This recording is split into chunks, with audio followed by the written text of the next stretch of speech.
Maithili express की शानदार प्रस्तुति।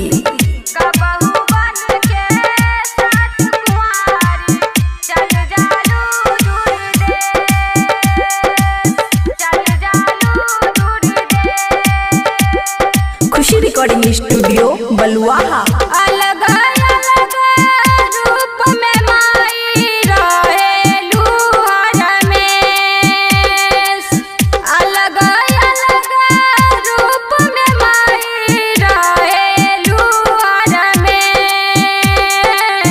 कबहू बन के साथ कुमारी चल जालू दूर देश, कबहू साथ कुमारी चल जालू दूर देश, कबहू बन के साथ कुमारी चल जालू दूर देश। डीजे गुड मधुबनी, डीजे कबहू बन के साथ कुमारी चल जालू दूर देश।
बहुते न्यारा बहुते प्यारा मौजमपुर के गंगा धारा, मौजमपुर के गंगा धारा।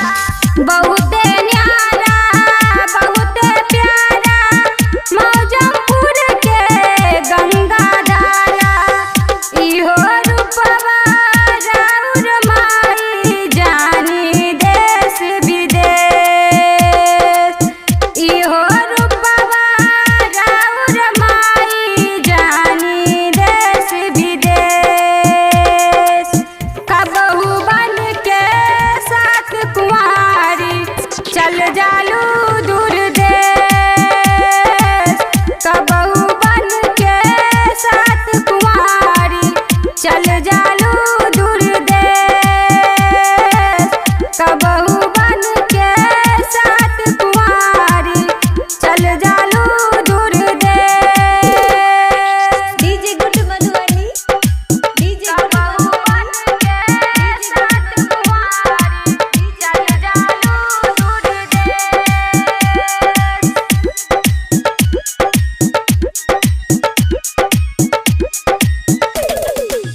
रहुए छाया रहुए माया, तू ही माई महामाया, तू ही माई महामाया। रहुए छाया रहुए माया, तू ही माई महामाया। जान रहे तक गाई रानी राजई संदेश,